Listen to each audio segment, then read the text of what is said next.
এই ভিডিওটা দেখার পর হয়তো 10টা টাকা দিবেন, না হচ্ছে ভিডিওটা শেয়ার করে দিবেন। এই জন্যই শেয়ার করে দিবেন কারণ এই লোকটা মরণবিধি ক্যান্সার। এই যে এই লোকটাকে কি বাঁচানো যাবে কিনা অথবা সে হচ্ছে না খায় মারা যাবে কিনা এটা বলা যাচ্ছে না।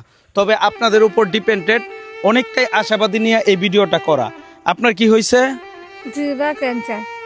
জিহ্বাতে ক্যান্সার, যেটা হচ্ছে দেহের একটা ইম্পর্টেন্ট পার্ট, মানে জিহ্বা। সে হচ্ছে জিহ্বা লড়াইতেও পারে না, কিছু খাইতেও পারে না। এখন কোন রকম পানি ঢাকায় বাচ্চা আছে।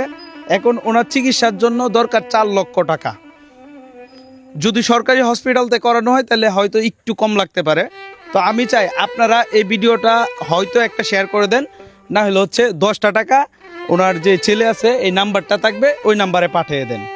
আপনাদের এই সহযোগিতাটা সত্যিকার অর্থেই কাজে লাগবে। আর সরাসরি আমি হচ্ছে রুগীর নাম্বার দিতেছি। আপনার সমস্যাটা কতদিন ধরে? আমার সমস্যাটা যে হয়েছে 3 মাস হয়েছে। 3 মাস হয়েছে। এর ভিতর টোটালি খাওয়া দাওয়া এখন এই পর্যন্ত প্রায় বন্ধর দিকে নাকি? কাটতেছি।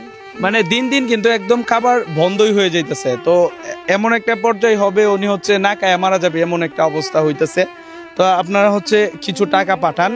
আমি আমার ব্যক্তিগত থেকে হচ্ছে ওনাকে 10,000 টাকা দিয়ে যাইতেছি। আমি চাই আমার মতো মানে যারা আছেন অথবা আমার থেকে অবস্থা অনেক ভালো, তারা যদি 10,000 না আপনারা 2,000, 1,500 করে দেন তাহলে ওনার চিকিৎসাটা হয়ে যাবে।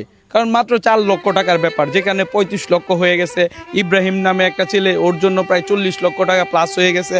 তো আমরা হচ্ছে প্রত্যেকটা রুগীরই ইম্পর্টেন্ট ভাবে দেখা উচিত, কারণ সবারই কিন্তু বাঁচার অধিকার আছে। উনি গরিব বলে বাঁচবে না, ব্যাপারটা এরকম না। তবে আমরা তো আছি, আমরা যে মানুষ হিসাবে আসি এবং কি ওনার পাশে আসি। আপনারা একটু কষ্ট করে কিছু টাকা পাঠিয়ে দেন।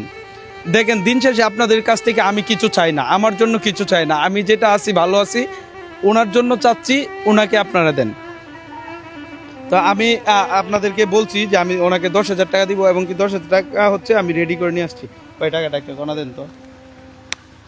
শুধু আপনারা হচ্ছে ভিডিও দেখলে হবে না, শেয়ার করলে হবে না, আপনারা একটু কষ্ট করে কিছু টাকা দিয়েন, না হলে হচ্ছে ওনার চিকিৎসাটা হবে না। তো আসলে যদি বাস্তবতার যদি দেখায় তাহলে হচ্ছে খুবই কঠিন।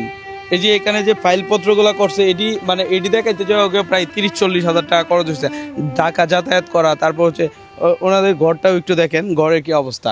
আসলে একটা মানুষের যখন দেয়ালে পিঠ টিকে যায় তখনই কিন্তু হাত পাতে, এর আগে কখনো হাত পাতে না। আপনি একবার আপনার নিজের দিকে বিবেচনা করেন, আপনি কি কখনো হাত পাতবেন? পরিস্থিতিটা যখন খুব বেশি খারাপ হয়ে যাবে তখন আপনি হাত পাততে বাধ্য।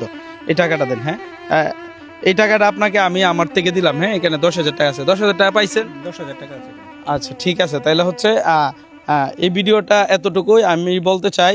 দেখেন এটা হচ্ছে আমাদের এলাকার বিষয়, এটা হচ্ছে আমাদের এলাকার বিষয়, বিশেষ করে মাইজকাপনের বিষয়। কিশোরগঞ্জ সদর মাইজকাপন আমাদের এলাকায় অনেকেই হচ্ছে অনেকেই আছে, অনেক বৃত্তশীল আছে যেখানে হচ্ছে 4 লাখ টাকা 1 ঘন্টাতে দিয়ে দিতে পারবো। আসলে এটা আমাদের জন্য লজ্জা যদি আমরা এই রুগীটার যদি সঠিক চিকিৎসা যদি না করাই। সত্যিকার অর্থেই লজ্জা, কারণ আমার এলাকার অনেক বৃত্তশীল আছে।